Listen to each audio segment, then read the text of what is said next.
Good afternoon. I'm Selena Riley-Gurganus in your EDL 513 Organizational Theory class, and I'm delighted this afternoon to talk to you about the neoclassical organizational period.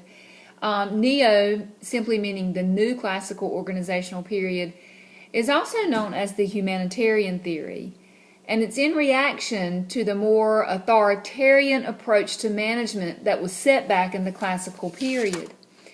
This period marked the early 1900s and was sparked because of those things that actually went wrong in the classical approach, which was overconformity and the rigid style of management.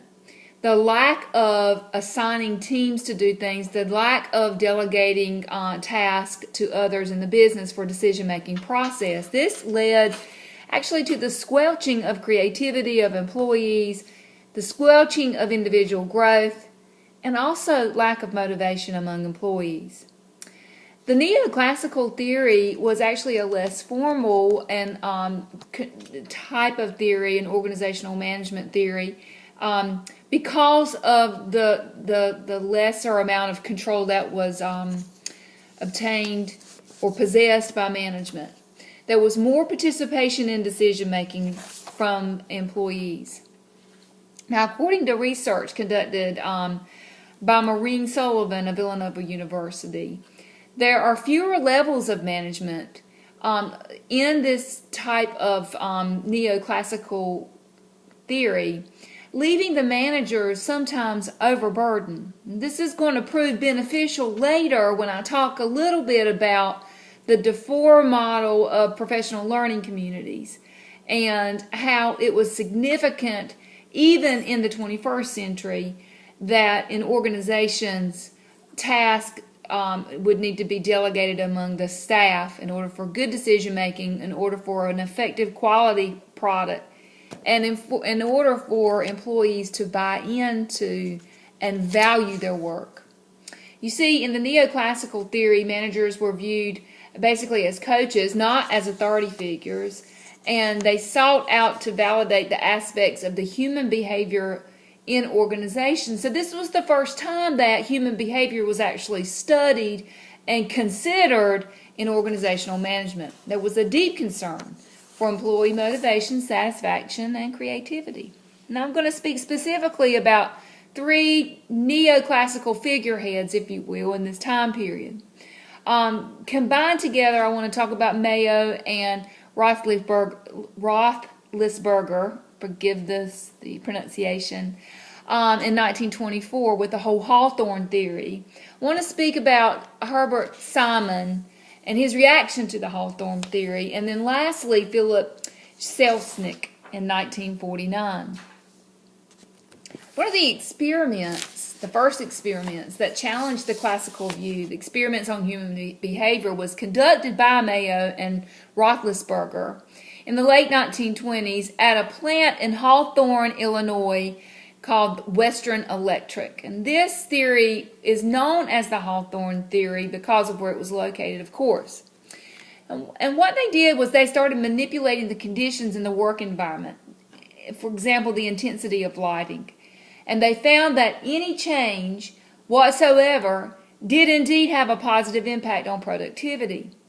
And the act of paying attention to the employee instead of just the actual products that were being made, the assembly line of doing things, created a more friendly and non-threatening environment, and it was sufficient to increase output.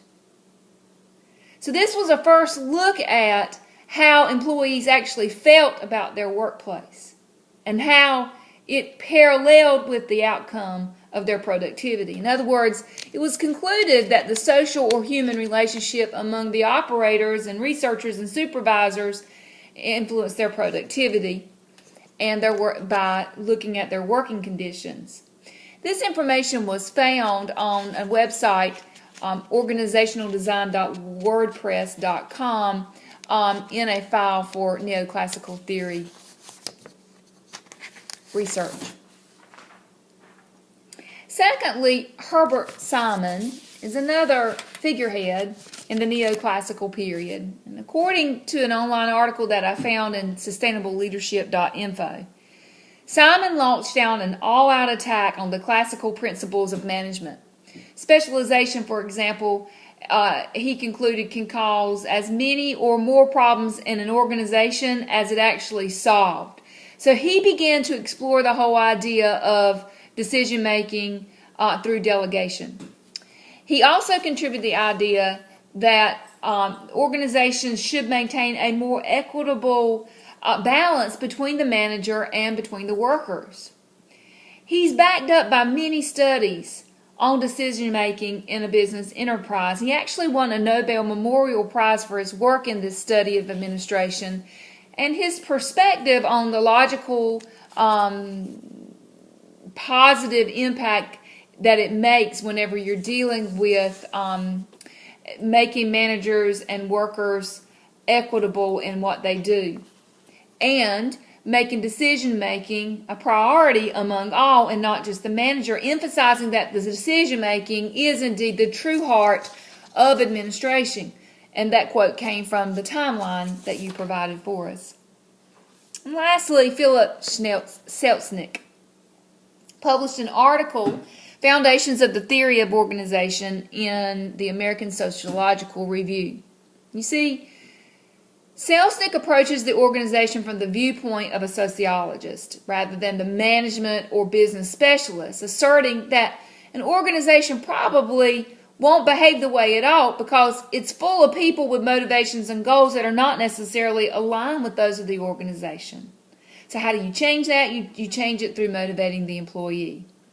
The three major ideas that Selznick's theory of organization were organizations as cooperative, adaptive social systems, the conflict of personal and organizational goals and needs, and controlling the conflict of the good of the organization.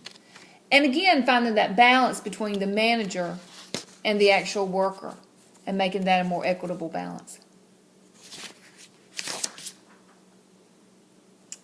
I want to conclude with a statement by David Wallenich, PhD, and his work entitled Organizational Theory and Behavior. Now, he summarized neoclassical theory as a genuine concern, a genuine time period where there was a concern for the human need, and that human beings reacted to employees and managers who responded to their human needs. It motivated them. It recognized the psychological and social aspects of the worker for the first time. And in today's school systems, I want to parallel this with how we work today in school systems. There is a more democratic approach to leadership because of this need to support the human nature of individuals. The neoclassical theory brought that to light. It focused on that attention to the needs now of the teacher when we're talking about the school system. School leaders put school improvement teams in place, school data teams in place, and school leadership teams in place so that collectively decisions can be made and leadership can be distributed so that all stakeholders are involved, everyone's emotions are tapped into, everyone's needs and concerns are listened to, and productive decisions can be made in order for the school system to run effectively and student success and achievement is met.